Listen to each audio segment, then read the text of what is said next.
আজকাল প্রায় নারী কেলেঙ্কারির ঘটনা শুনতে পাওয়া যায়। এমনকি অনেক দায়ী টুপি পরিহিত মানুষও নারী কেলেঙ্কারির ঘটনায় জড়িয়ে যেতে দেখা যায়। এর কারণ কি এবং এর প্রতিকারের উপায় কি? খুবই গুরুত্বপূর্ণ একটি প্রশ্ন, প্রিয় দর্শক।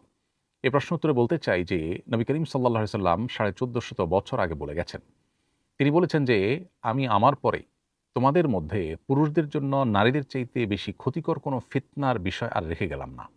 অর্থাৎ একজন নারী পুরুষের বিভ্রান্তির বা পদস্খলনের কারণ যতটা হতে পারেন, অন্য কোনো কিছুতে পুরুষ এত দ্রুত পদস্খলনের শিকার সাধারণত হয় না। এবং এজন্য নবী সাল্লাল্লাহু আলাইহি ওয়াসাল্লাম আরও বলেছেন যে, বনী ইসরাইলের প্রথম ফিতনার কারণ ছিল নারী।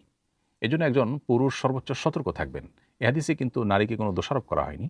সতর্ক করা হয়েছে পুরুষদেরকে যে, তোমাদের সবচেয়ে বেশি পদস্খলন হওয়ার শঙ্কা রয়েছে এই জায়গাটাতে, বিধায় তোমরা সতর্ক থাকবে। এইজন্য দেখবেন ইসলাম জেনা হওয়ার আগে থেকেই মানুষ জেনা থেকে যেন বেঁচে থাকতে পারে বাদ দেওয়ার ব্যবস্থা রেখেছে। আল্লাহ বলেছেন, ওয়ালা তাকরাবুজ জিনা, তোমরা জেনার কাছেও যেও না।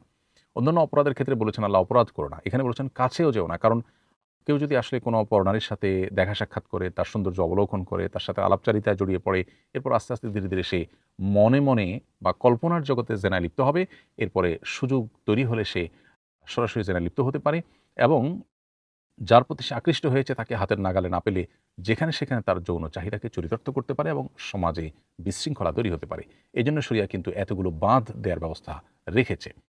তো চতুর্দিকে যে পুরুষদের নারী কেলেঙ্কারির বিভিন্ন ঘটনা শুনতে পাওয়া যায়, এটা পুরুষদের সৃষ্টিগত যে দুর্বলতার কথা নবী সাল্লাল্লাহু আলাইহি সাল্লাম বলেছেন সেটির কারণে হয়ে থাকে। এটার ঊর্ধ্বে ওঠার জন্য এবং নিজের চরিত্রকে হেফাজত রাখবার জন্য দরকার হলো সেরকম ঈমানী শক্তি, দরকার হলো সেরকম সতর্ক পদক্ষেপ এবং দরকার হলো যথাসময়ে নিজের চরিত্রকে হেফাজত রাখার জন্য বিয়ে-শাদী করা, পরিবারের সান্নিধ্যে থাকা এবং সর্বোচ্চ সচেষ্ট থাকা নিজের চরিত্রকে কলুষমুক্ত রাখবার জন্য।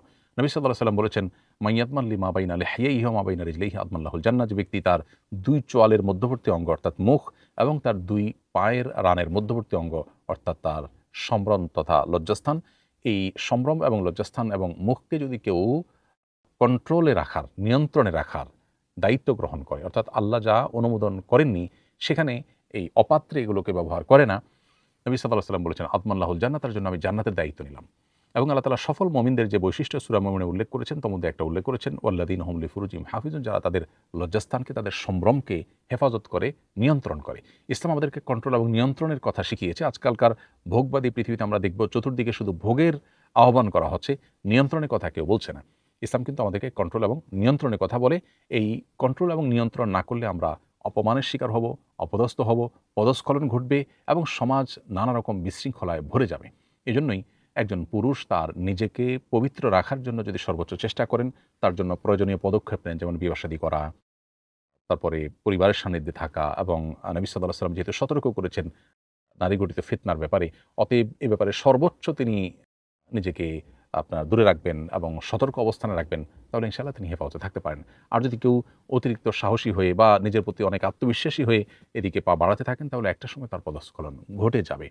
তো তাকওয়ার দুর্বলতার কারণে, ঈমানের ঘাটতির কারণে এবং নবী করিম সাল্লাল্লাহু আলাইহি ওয়াসাল্লামের নির্দেশনার পরে আমল না করার কারণেই কিন্তু আজকে এই লাঞ্ছনা, এই বঞ্চনা এবং এই পদস্খলন পুরুষদের দ্বারা ঘটে থাকে নারী ঘটিত বিষয়ে।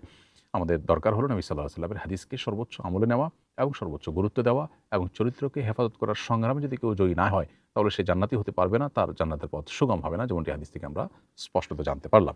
আল্লাহ তাআলা আমাদেরকে পবিত্র জীবনযাপন করার তৌফিক দান করুন এবং এ জাতীয় নারী কেলেঙ্কারি ইত্যাদি থেকে আমাদেরকে সবাইকে হেফাজতে থাকার তৌফিক দান করুন।